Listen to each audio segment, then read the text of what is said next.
Varicose వ్యాధితో బాధపడుతున్నారంట. తక్కువ ఖర్చుతో ట్రీట్మెంట్ కావాలి అనుకుంటే ఎవిస్ హాస్పిటల్ని సంప్రదించండి. నమస్తే రమగారు. నమస్తే జయ. రమగారు, సేవింగ్స్ పెద్దవాళ్ళకి అవసరం, పిల్లలకి అలవాటు చేయాలి.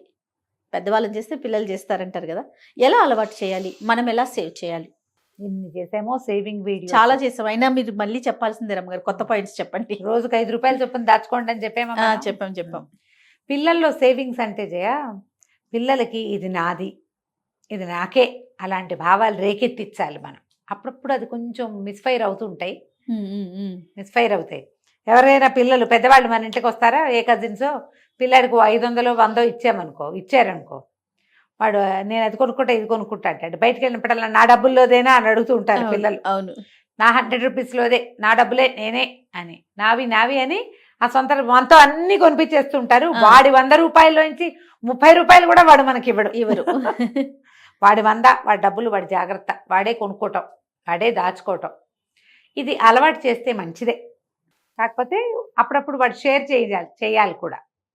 పిల్లలకి మన చిన్నప్పుడు ఈ ముంతలు, కిడ్డీ బ్యాంకులు, పిగ్గీ బ్యాంక్స్, సొంత అకౌంట్లు, తన అకౌంట్ని తను చూసుకుంటూ ఉండటము, అలాంటివి నేర్పించడం మంచిదే. ఏదో ఒక హిందీ సినిమా చూసా, అందులో ఇంత పిల్ల ఉంటుంది, అది వాళ్ళ ఆస్తులు ఏదో నష్టం వచ్చింది, అన్ని డబ్బులు అని ఏదో మాట్లాడుకుంటుంటే పెద్దవాళ్ళు, అది ఎంతసేపు నా డబ్బులు అని అడుగుతుంటుంది అనమాట. నా హిస్సా నాకు ఎప్పుడు దొరుకుతుంది అంటుంది. నా హిస్సా ఎప్పుడు వస్తుందంటే అది చెప్తాడు, మా తాత నాయనమ్మ చచ్చిపోతే నాన్నకి, మా నాన్నకి, మా నాన్న చచ్చిపోతే మా అమ్మకి, మా అమ్మ చచ్చిపోతే నాకు మీ అమ్మకి, మేము చచ్చిపోయాక నీకు వస్తుంది. అబ్బా చాలా టైం ఉంది అంటుంది. వీళ్ళందరూ ఎప్పుడు చచ్చిపోతే ఎప్పుడు వస్తుంది, అక్కడి నుంచి నష్టపోయింది. నా డబ్బులు మాత్రం నేను ఇవ్వను, మీరు కావాలంటే మీ డబ్బుల నుంచి చూపించుకోండి, నా జాయిదాద్ మాత్రం నేను ఇవ్వనంటుంది. ఇంత పిల్ల క్యారెక్టర్ బాగా టిపికల్గా కనపడుతుంది సినిమాలో. ఏదో హిందీ పిక్చరు, నాకు ఈ చిట్టి పిల్లల క్యారెక్టర్లు బాగా ఇష్టం కదా మీకు. తనది జాగ్రత్త పెట్టుకోవాలి అన్న ఆలోచన చాలా మంచిది పిల్లలకి. మనము డబ్బులే కాకుండా తమ బాంధవ్యాన్ని రక్షించుకునే రకంగా కూడా మనం పిల్లలకి చెప్పుకోవచ్చు. ఎట్లా నీ డబ్బులు దాచిపెడతావో అలాగే నీ రిలేషన్ని కూడా నువ్వు జాగ్రత్త పెట్టుకోవాలి. చూడు, దానికి ఒక విషయంలో జాగ్రత్త ఉందనుకో జయ, ఒక విషయంలో, రెండో విషయాన్ని మనం అటాచ్ చేయటం సులువు కాదు, చాలా సులువు అండి కదా.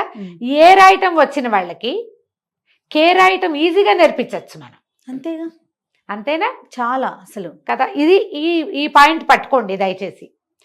వాళ్ళ డబ్బులు వాళ్ళకి పెట్టి పిల్లల్ని సెల్ఫిష్గా తయారు చేయటం అని పొరపాటును కూడా అనుకోవద్దు. ఇది వరకు మనం ఈ వీడియో చేసినప్పుడు జయ నాకు జ్ఞాపకం ఉంది, నేను మర్చిపోలా. చిన్న కామెంట్స్ అయినా కొన్ని నెగిటివ్ పాయింట్లు బ్రెయిన్లోనే ఉంటాయి జయ నాకు. అది అవసరమైనప్పుడు దాన్ని వాడతాను, గుర్తుపెట్టుకుని చెప్తా. అప్పుడు మనం చేసినప్పుడు 4 ఏళ్ళు పూర్తిగా అయింది, నాకు జ్ఞాపకం ఉంది. అప్పుడు ఒక 5-6 కామెంట్లు ఒకళ్ళిద్దరు నాకే పర్సనల్గా పెట్టారు. పిల్లలకి కనుక అలా నేర్పిస్తే వాళ్ళు సెల్ఫిష్గా అయిపోరా. రైట్, మనం డిస్కస్ కూడా చేసుకున్నాం ఆఫ్ కెమెరా కదా. అవును, గుర్తుందా నీకు? గుర్తుంది. పిల్లల్ని సెల్ఫిష్గా అవ్వనివ్వండి. ఆ ఏ సెల్ఫిష్నెస్ అయితే ఉన్నదో దాన్ని ఎలాబరేట్ చెయ్యండి. మీరు అర్థం చేసుకోండి నేనేం చెప్తున్నాను. ఇప్పుడు మీ పిల్లాడిని నేను సెట్ చేయను, నా పిల్లాడిని ఎవ్వరూ సెట్ చేయరు. నా పిల్లాడిని ఎవరు చేసుకోవాలి? అంతే కదా. మీ అబ్బాయో మీ అమ్మాయో మీ చేతిలో ఉండి వాడు తన వస్తువుల పట్ల పొసెసివ్గా, తన విషయం పట్ల పిసినారితనంగా ప్రవర్తిస్తుంటే తన బంధాల పట్ల కూడా వాడు అలా ఉండేలాగా మాట్లాడడం మీకు రావాలి, నేర్పించుకోవాలి, మీరు నేర్చుకోవాలి. అది ఆ రకమైన ఐడియా వేయాలి. ఇప్పుడు మన పిల్లాడు ఉన్నాడు, ఒక 4 ఏళ్ల వాడు ఏం చెప్తే అన్నం తింటాడో మీకు తెలీదు, అది ఏం చెప్తే ఏడు పాపుతాడు, ఏం చేసి ఒక నెల పిల్లాడిని కూడా ఎలా ఊపితే వాడికి నిద్ర వస్తుందో మీకు తెలుస్తోందే కదా. వాడు సెల్ఫిష్గానో పొసెసివ్గానో ఉంటే వాడిని మిగిలిన వాటిల్లో సెట్ చేయడం మీకు ఎందుకు రాదు? అదే కదా మనం ఇచ్చే ఐడియా. అవును, ఇప్పుడు మీరు డబ్బులు దాచిపెట్టేలాగా పిల్లల్ని ప్రోత్సహించండి, అలా అయితే పిల్లలు సెల్ఫిష్గా అవుతారు అంటే అలా ఎలా కుదురుతుంది? మీకు డబ్బులు దాచుకోవడం నేర్పాలి మనం, అంతే. ఖర్చు పెట్టేయకుండా కొంత వెనక్కి దాచుకోవటం అనేది అలవాటు చేయాలి. నాదనే ఫీలింగ్ వాడికి నేర్పాలి. ఆ నాదిలో నా అమ్మ, నా నాన్న, మా తమ్ముడు, మా అక్కయ్య, నా కజిన్స్, మై ఫ్యామిలీ అనే దాన్ని మీరు చేర్చగలిగితే, అంటే ముందు మీరు సెల్ఫ్లెస్గా బిహేవ్ చేయాలి. ఓకే, మీ దగ్గర డబ్బులు ఉంటాయి, భర్తల డబ్బులు వేరు, ఆడాళ్ళ డబ్బులు వేరు. జనరల్గా ఇది నడుస్తూనే ఉంటుంది కదా జయ ఫ్యామిలీలు. ఏదైనా సందర్భం వచ్చినప్పుడు నా డబ్బులు నేను చచ్చినా ఇవ్వను లాంటి డైలాగులు మీరు కొట్టారనుకోండి, మా పుట్టింటి డబ్బులు లేదా మా అమ్మ ఇచ్చింది, మా నాన్న ఇచ్చింది, నేను సంపాదించినవి నాది అంటే మీ అబ్బాయి ఏమంటాడు? తల్లి చిలక ఏం పలికితే పిల్ల చిలక అదే పలుకుతుంది. మనం ఏం చెప్పచ్చు అప్పుడు? ఇస్తాను కానీ రీప్లేస్ చేయాలి, ప్రామిస్ చేయి, నీకు కావాలంటే ఇస్తా. ఎవరి డబ్బులు అయితే ఏముంది, అవసరానికి ఉపయోగపడేది డబ్బు, అది నీదైనా నాదైనా. కానీ ఇది నేను పిల్లల కోసం సేవ్ చేశా లేదా పలానా దానికోసం దాచిపెట్టా, నీ అవసరం తీరాక నువ్వు మళ్ళీ దాన్ని ఇక్కడ పెట్టాలి అని మీరు మాట్లాడుకుంటే, సాయిదా పాయిదాగా మీరు వెళ్తే మీ పిల్లలు డబ్బుల పట్ల సెల్ఫిష్గా అవరు. మీ దగ్గర ఆ విధానం ఉండాలి. దయచేసి అమ్మ అది అర్థం చేసుకోండి. ఏ పాయింట్ కోసం ఇది చెప్తున్నామో ఆ కరెక్ట్ పాయింట్ తెలుసుకోండి. పిల్లలు డబ్బుల పట్ల వస్తువుల పట్ల పొసెసివ్గా ఉంటే, మరీ అతిగా ఉంటే కంట్రోల్ చేయండి, కానీ కొంత పొసెసివ్గా ఉండొచ్చు. వాళ్ళకు ఒక నెలకి 100, 200, 500, 100, 200 ఈ రోజుల్లో ఏ మూలకమ్మా, 500, 1000, 2000 ఇస్తాం. ఇచ్చినప్పుడు వాళ్ళ డబ్బులు సేవ్ చేసి వాళ్ళ దగ్గర నుంచి మీరు అప్పు తీసుకోండి. నీ డబ్బులు నా దగ్గర ఉండే నీకు అవసరమైనప్పుడు ఇస్తానని. పిల్లలు ఏదైనా నేను అది కొనుక్కుంటా ఇది కొనుక్కుంటా అని ఏమైనా అంటారు, చెప్తారు. చెప్పినప్పుడు సాధారణంగా నో ఉంచుకోండి మీ దగ్గర. అన్నిటికీ ఎస్ వాడి డబ్బులే అనుకోవద్దు. కన్విన్స్ చేయండి. ఇది కొంటే ఒక నెల రోజుల్లో పాత పడిపోతుంది, ఇంకొంచెం పెద్దది వచ్చాక కొనుక్కుంది, కానీ ఆ లోపల నీ డబ్బులు కూడా పెరుగుతాయి, ఇలాంటివి చెప్పచ్చు. పిల్లల ఐస్ క్రీములకి లేదా వాళ్ళ తిండికి వాళ్ళ డబ్బులే ఖర్చు పెట్టుకోవాలని మాత్రం మీరు అనద్దు. అలా అనకూడదు. పిల్లవాడి తిండి తిప్పలు, వాడి ఆట సామాగ్రి అవన్నీ మనవే ఖర్చులు. స్పెషల్ ఖర్చులు ఉంటాయి. మనం కొనము అని వాడికి తెలిసి నా డబ్బులతో నే కొనుక్కుంటా అని వాడు అంటున్నప్పుడు ఆ వస్తువు సరైనదైతే మీరు కొంచెం పట్టు సడలించండి. పిల్లలతో ఎకనామికల్గా ఫ్రెండ్షిప్ ఉంచుకోండి. ఎకానమీలో పిల్లలు మనము స్నేహంగా ఉన్నామా చాలా బాగుంటుంది. సరిగ్గా ఆలోచిస్తే మీకు నేను చెప్తున్న దాంట్లో ఉన్న లొసుగేమిటో పాయింట్ ఏమిటో అర్థమవుతుంది. అంతే. ఈ ఎకనామిక్స్ ఫ్యూచర్లో కూడా మనకు ఉపయోగపడుతుంది. ఎప్పుడు కూడా వాళ్ళ డబ్బులు వాళ్ళకి సెపరేట్గా ఉంచండి. ఎవరైనా ఇస్తూ ఉంటారు, వాళ్ళు వీళ్ళు ఇస్తారు, గిఫ్ట్లు ఇవ్వడాలు మన పద్ధతులే అవి. వాళ్ళు ఎవరైనా మన ఇంటికి వచ్చినా ఇస్తారు, మనమే ఎవరింటికైనా వెళ్ళినప్పుడైనా ఇస్తారు, లేదా మనమే నెల నెల ఇంత డబ్బు ఇస్తాము. పిల్లలతో కొన్ని పనులు చేయించి డబ్బు ఇచ్చే అలవాటు చేసుకోండి మీరు. అప్పుడు కొంతమంది పిల్లలు అన్నిటినీ డబ్బులతోటే లెక్కెడుతూ ఉంటారనుకోండి, పిల్లమోహం చిన్న పిల్లలు కదా, చూసి చూడనట్టు ఊరుకోండి. పని పెంచండి, ఏం పర్వాలా, పనులు పెంచండి. ఫ్యాన్లు తుడిచే, టేబుల్ తుడిచే, అవి తుడిచే, ఇది తుడిచే, అన్నీ తుడిచేస్తే 100 రూపాయలు ఇస్తా, ఒక గంటకు 100 ఇలాంటివి పెట్టండి. ఇవన్నీ క్లియర్ చేసి నీట్గా చేసి పెడితే, ఎవరో వస్తున్నారు వాళ్ళ కోసం సర్దాలి, నాకు వంటింట్లో హెల్ప్ చేయాలి, లేదా బజార్ వెళ్ళి ఏదైనా తెచ్చిపెట్టాలి, దీనికి ఇంత అని పెట్టుకోండి. పిల్లలకి పని విలువ అర్థమవుతుంది. డబ్బు విత్ శ్రమ అనుకో, దానికి ఒక వెయిట్ ఉంటుంది. సరిగ్గా ఆలోచించి, ఇక పనికే వాళ్ళని అంకితం మాత్రం చేసేయకండి, కానీ ఇది చెయ్యొచ్చు. ఈ ఎకానమీ పాయింట్ల వల్ల పిల్లలకి జనరల్ వాంటింగ్స్ కొంచెం ఎక్కువే ఉంటాయి కదా, సాధారణంగా ఉంటాయి.